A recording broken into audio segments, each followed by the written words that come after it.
My name is Sarah, and I need to tell you about the biggest mistake of my life. It's a story that still makes my chest tight with regret, but I'm sharing it because I hope it might save someone else from the devastating choices I made. This is about my parents, Tom and Linda, who gave up everything for my education, and how I repaid their unconditional love with betrayal that nearly destroyed us all. Growing up in Manchester, England, we lived in a cramped terraced house on Moss Side. The street was lined with identical brick houses, their small front gardens separated by low metal fences that had seen better days.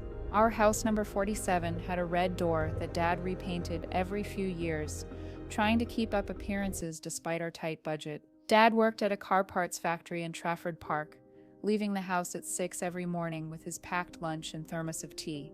His hands were permanently stained with oil, and he'd come home exhausted, his back aching from standing at the assembly line all day. Mum cleaned offices in Manchester city centre, taking 2 buses each way because we couldn't afford a car. She'd leave at 5 in the morning and return after 7 at night, her knees swollen from scrubbing floors and her hands raw from cleaning chemicals. Money was always a source of quiet tension in our house. Every evening, I'd hear them at the small kitchen table, counting coins and organizing bills into piles. The radiators barely worked in winter, and we'd huddle together in the living room, wearing jumpers and sharing blankets. The wallpaper was peeling in places, and there was a persistent damp smell that we'd grown used to, but visitors always noticed.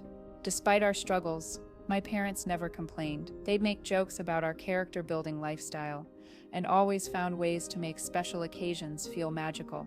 Christmas meant homemade gifts and a small tree from the reduced section, but their faces would light up watching me open presents they'd saved months to buy. When I was 16 and told them I wanted to study business at Manchester Metropolitan University, the look in their eyes was pure joy, mixed with overwhelming worry. They knew what higher education cost, and they knew what they earned. "We'll make it happen, love," Dad said that evening, squeezing my hand across the dinner table. "You're going to be the first in our family to get a proper university education. We'll find a way."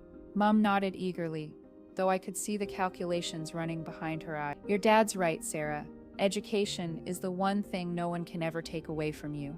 That conversation changed everything. Within a month, they'd scraped together enough money to buy an old ice cream van from a man in Stockport. It was pale blue with rust spots spreading across the panels like a disease, and the freezers inside hummed loudly and inconsistently. The jingle played Greensleeves but slightly off-key, creating a haunting melody that would later become the soundtrack to my shame. I was mortified the first time I saw it parked outside our house. Mrs. Patterson from next door came out to admire it, but I could see the pity in her eyes. This wasn't a business venture. It was desperation dressed up as opportunity. "Sarah, this will pay for your university fees," Mum explained as she practiced making whipped ice cream in our tiny kitchen. Her hands were shaking from nervousness, and she kept reading and rereading the instruction manual. "We can do this together as a family. You can help us during holidays and weekends." But I didn't want to be part of it. The thought of my future university classmates, seeing my parents driving around in that beaten-up van, selling ice lollies to children in housing estates, made my stomach turn with embarrassment. I started avoiding them when they asked for help loading the van or cleaning the equipment. I'd make excuses about homework or meeting friends, anything to avoid being associated with their new venture.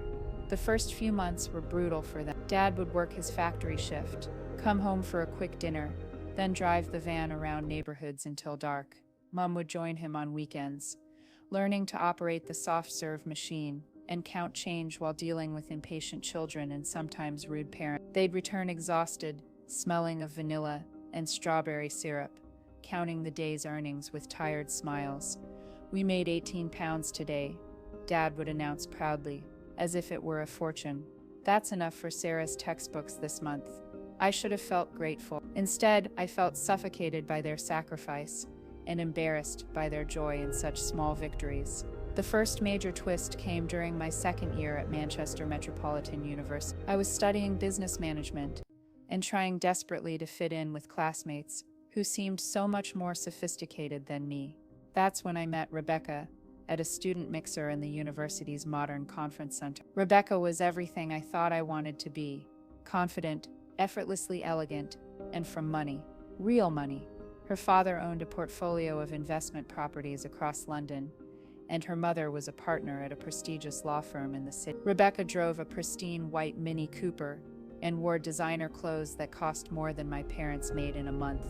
Her accent was polished, her skin was perfect, and she had the kind of casual confidence that only comes from never having worried about money. "Your parents sell ice cream?" she asked the first time she saw them pick me up from campus. Her voice carried that particular tone, not quite disgust, but something close to fascination with the quaint lives of the working class. How charming. I started lying almost immediately to fit in with Rebecca's crowd. Small lies at first. I told them my parents owned a catering business rather than admitting they drove an ice cream van.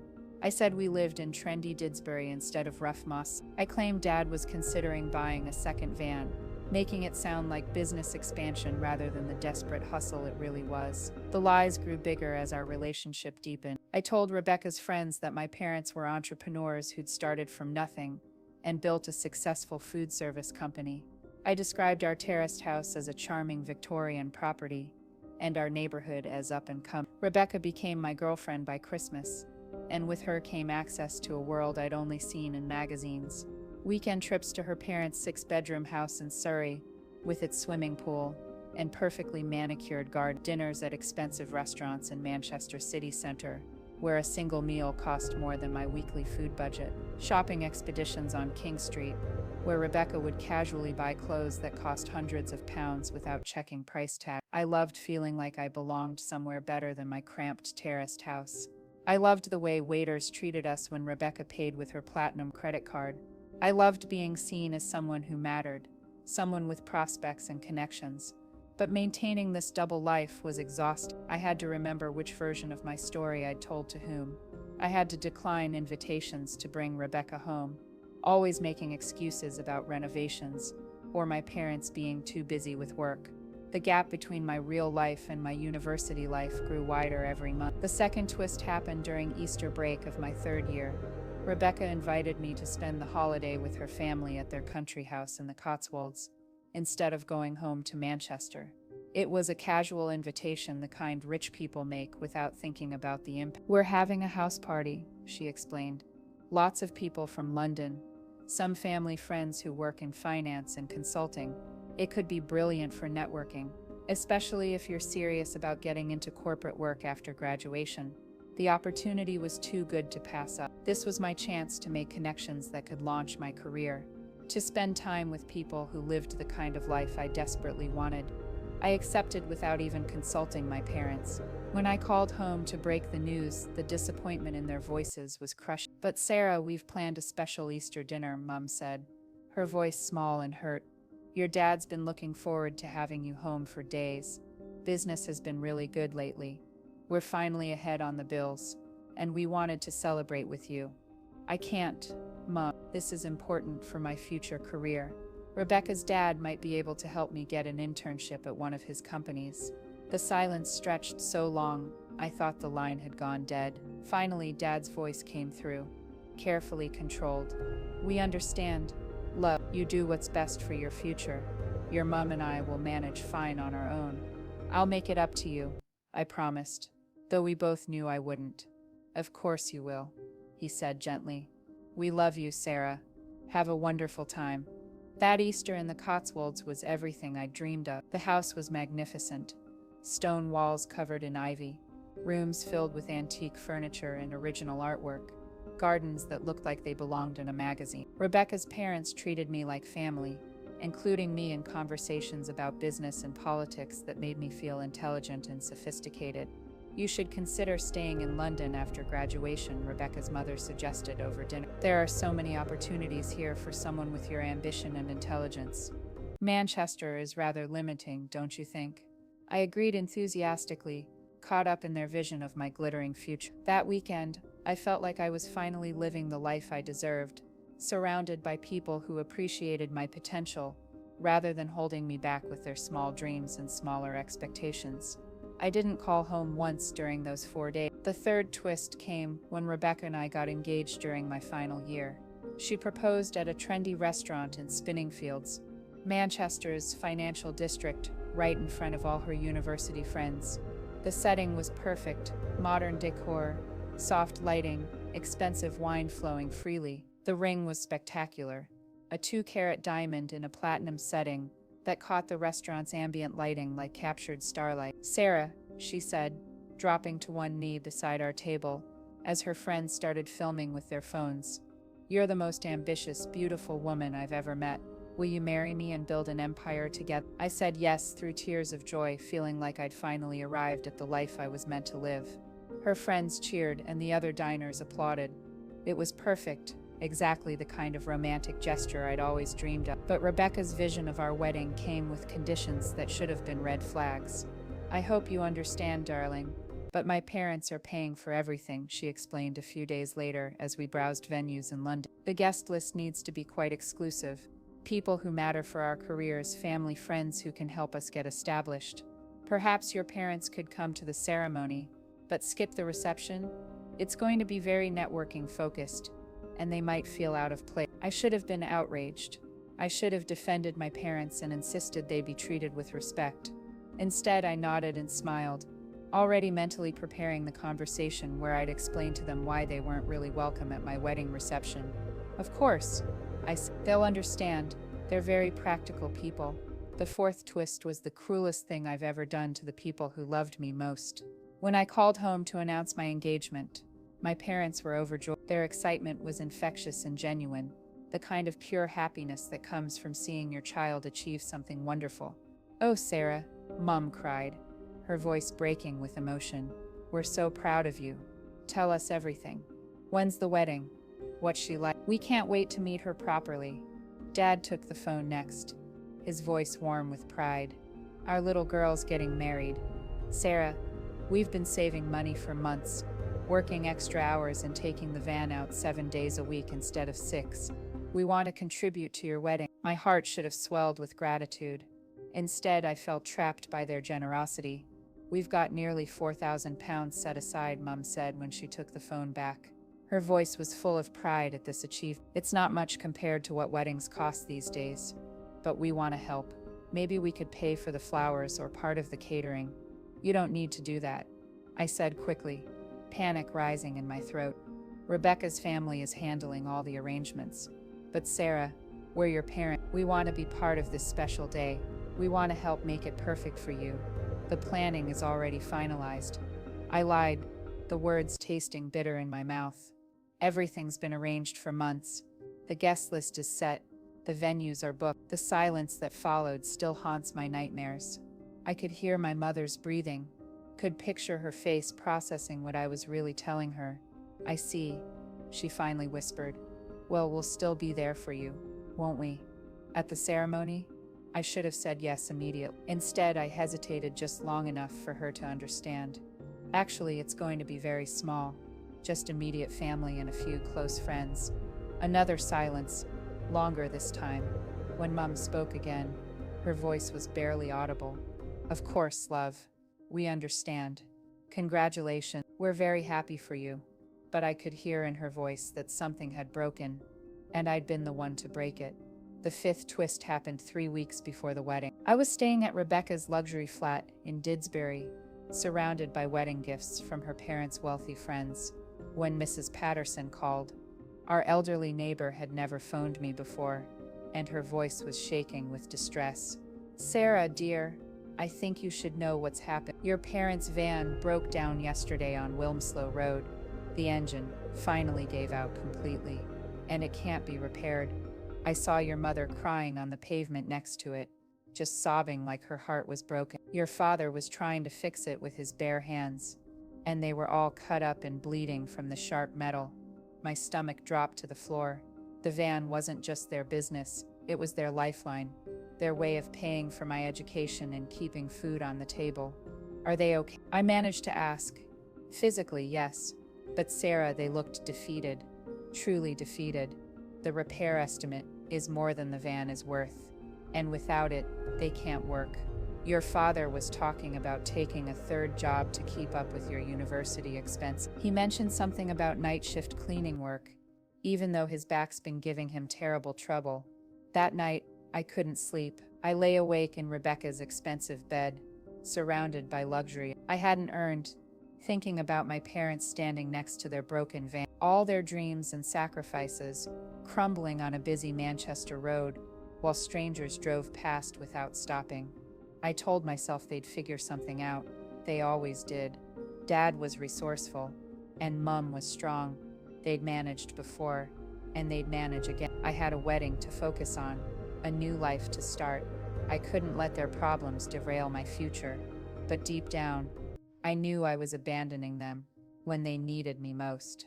The sixth and final twist came on a rainy Tuesday morning, exactly 1 week before my wedding. I was walking through Manchester city centre with Rebecca, picking up last-minute items for our honeymoon to Italy, when I saw something that shattered my carefully constructed world. My parents were standing outside Marks & Spencer on Market Street, but they weren't shopping. Dad was holding a piece of cardboard that read, "Homeless, lost everything, anything helps.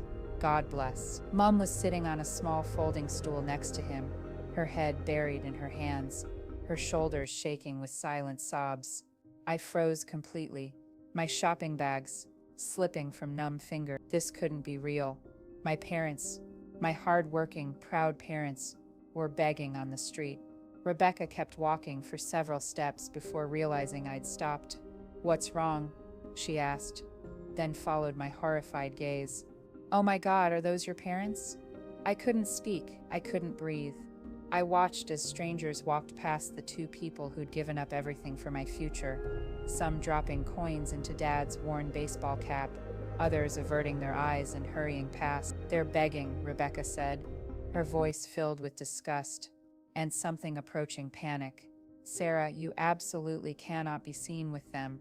What if someone from the wedding party recognizes you? What if someone takes a photo?" That's when something inside me finally broke. Not my heart. That had been breaking slowly for months. Something deeper broke, something fundamental that had been holding me together through all my lies and betrayals and casual cruelties. "They're not begging," I said quietly, my voice barely audible above the city noise. "They're my parents, and they're here because of me." I started walking toward them, my legs feeling unsteady. Rebecca grabbed my arm, her perfectly manicured nails digging into my skin. "Sarah, don't you dare. Think about what you're doing. Think about our wedding, our future, everything we've planned together. You can't throw that all away for this." I looked down at her hand on my arm, then up at her face. Really looked at her for perhaps the first time since we'd met. I saw someone who cared more about appearances than love, someone who would never understand the sacrifice and devotion that had shaped my entire life. "Let go of me," I said calmly. "Sarah, please, be rational about this. We can help them later. After the wedding, we can send money, find them somewhere to live, but not like this, not in public." I pulled my arm free and continued walking. When Dad saw me approaching, his face went through a series of emotions: surprise, shame, hope, and finally a kind of resigned sadness. "Sarah," he said, trying to hide the cardboard sign behind his back, "what are you doing in town, love?" I knelt down on the wet pavement next to Mom and put my arms around her. She was so thin, so much thinner than I remember. Her coat was threadbare, and I could feel her ribs through the worn fabric. "Mom, what happened?" "Mrs. Patterson said the van broke down. But this, how did it get this bad?" She looked up at me with eyes that had aged years in the months since I'd seen her. "We lost the house, Sarah. After the van died, we couldn't make the mortgage payments. We tried everything. Your dad took extra shifts. I got a second cleaning job, but it wasn't enough. We've been staying at a homeless shelter, but it's only temporary housing. They can only keep us for a few weeks at a time." My heart felt like it was disintegrating in my chest. "Why didn't you call me? Why didn't you tell me how bad things were?" Dad's voice was gentle, like it had always been, even now when he had every right to be angry. "You've got your own life now, love. Your fancy wedding, your successful girlfriend, your bright future. We didn't want to be a burden. We didn't want to hold you back from everything you've worked so hard to achieve." Rebecca appeared beside me, her face twisted with embarrassment. and barely controlled anger. Sarah, people are staring. We need to leave right now. This is humiliating. I looked up at her from where I knelt on the wet ground, my expensive wedding dress, shopping bags scattered around me, my arms around my homeless mother. No, I said simply. We don't need to go anywhere. What do you mean, Sarah? Get up. We have appointments to keep, plans to finalize. The wedding is in 6 days. I stood up slowly, pulling the engagement ring off my finger. The diamond caught the gray Manchester light one last time before I held it out to her. The wedding is off, I said. I'm not marrying you. Rebecca's mouth fell open. You can't be serious. Because of them. Sarah, think about what you're throwing away. Our future, the opportunities, the life we've planned together. Your parents will be fine. People like them always manage somehow. But this chance, this life we could have together, it won't come again. The life you planned. I corrected her. I was just playing along, trying to be someone I'm not. But I know who I am now, and I know what matters. I turned back to my parents, who were watching this exchange with confusion and growing hope. Mom, Dad, I'm so sorry. I'm sorry for being ashamed of you, for abandoning you when you needed me most, for letting you sacrifice everything while I pretended you didn't exist. You gave me everything you had, and I gave you nothing in return except heartbreak. Mom reached up and touched my face with her work-worn hand. Oh, Sarah, we never stopped loving you. Not for a single day. We never stopped being proud of you. I love you too, I said, tears streaming down my face. And I'm going to fix this. All of it. I don't know how yet, but I'm going to make this right. Rebecca was still standing there, holding the rejected ring, her face cycling through disbelief, anger, and contempt. You're making the biggest mistake of your life, Sarah. You'll regret this forever. When you're stuck in some council flat, struggling to pay bills, working dead-end jobs, remember this moment. Remember what you chose. The only thing I regret, I said, looking her straight in the eye, is not making this choice sooner. She turned and walked away, without another word, her heels clicking on the wet pavement, taking with her the life I'd thought I wanted, and leaving me with the life I actually need. That afternoon, I moved out of Rebecca's luxury flat and into the homeless shelter with my parents. It was a stark institutional building and home, with narrow beds and shared bathrooms, but it was real. We had each other, and for the first time in years, that felt like enough. The shelter was difficult, constant noise, no privacy, the smell of disinfectant and unwashed bodies, the daily uncertainty of whether we'd have a bed the next night. But lying on those narrow cots, listening to my parents breathe in the darkness, I felt more at peace than I had in my expensive university accommodation. I got a job at a call center within the week, working double shifts to save money for a deposit on a flat. The work was mind-numbing, taking complaints about phone bills and internet outages, but it was honest, and the paycheck was mine. Dad found work at a different factory, one that paid slightly better than his old job, and Mom got a position cleaning at a hotel downtown, where the manager appreciated her attention to detail. We pooled our resources like a proper family should, saving every penny we could spare. We ate cheap meals, beans on toast, packet noodles, whatever was reduced at the supermarket, but we ate them together, talking and laughing in ways we hadn't for years. 3 months later, we had enough for a deposit on a small flat in Chorl. It had 2 bedrooms, central heating that actually worked, and a kitchen where we could all sit together for Sunday dinner. The neighborhood was diverse and friendly, full of young families and elderly couples who'd lived there for decades. It wasn't glamorous, but it was our. 6 months after that, we managed to buy another ice cream van. This one was newer than the old one, with reliable freezers and a jingle that played for Thays instead of the haunting Greensleeves. But more importantly, this time, I worked with every weekend, every holiday, every spare moment I had.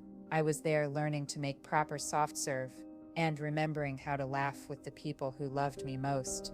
The work was harder than I'd expected, but more rewarding than any corporate job could have been. There's something magical about seeing a child's face light up when you hand them their favorite ice lolly, or being able to give a tired parent a moment of simple pleasure on a difficult day. We became part of people's summers, part of their good memory.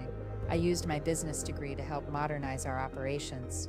I set up proper accounting systems, developed a social media presence, and identified the most profitable routes and times. We weren't just surviving anymore. We were building something sustainable. The business grew steadily over the following years. We expanded to 3 vans, hired 2 part-time drivers, and established regular routes through parks and residential areas. I learned every aspect of the operation, from maintaining the equipment, to managing inventory, to building relationships with customers who looked forward to seeing us every week. More importantly, I learned what real love looks like. It's not about expensive restaurants or designer clothes or impressive job titles. It's about showing up when things get difficult. It's about sacrifice without expectation of reward. It's about forgiving someone who doesn't deserve it because you love them too much to give up on them. My parents never once said, "I told you so," or made me feel guilty for the years I'd wasted trying to be someone else. They welcomed me back with open arms and helped me rebuild not just our relationship, but my understanding of what truly matters in life. They never asked what happened with Rebecca, never pressed for details about why I'd called off the wedding. They simply accepted that I'd chosen them, and that was enough. Today, 7 years later, we own a small ice cream shop in addition to our van route. It's located in a busy part of Chorlton, with bright blue paint and a bell that chimes when customers enter. Dad still works the counter every day, charming customers with his terrible jokes and genuine warmth. Mom makes the best strawberry ice cream in Manchester, using a recipe she perfected through months of experimentation, and people drive from across the city just to try it. We've added new flavors over the years: salted caramel, honeycomb, even vegan options made with coconut milk. The shop has become a gathering place for the neighborhood, somewhere children beg their parents to visit, and adults come to reminisce about simpler times. I'm in a relationship now with Mark, a primary school teacher from Oldham, who thinks my parents are wonderful and joins us for Sunday dinner every week. He doesn't care that we live modestly or that our family's money comes from selling ice cream. He loves me for who I really am, not who I was pretending to be. Mark proposed last year, not in an expensive restaurant, but in our ice cream shop after hours, surrounded by the sweet smells of vanilla and chocolate that have become the scent of home. My parents were there, of course, and this time their joy was uncomplicated and complete. The wedding will be small but meaningful. Every person there will be someone who matters, someone who's been part of our real journey rather than our imagined one. My parents will walk me down the aisle together, and Dad will give a speech that makes everyone cry with laughter.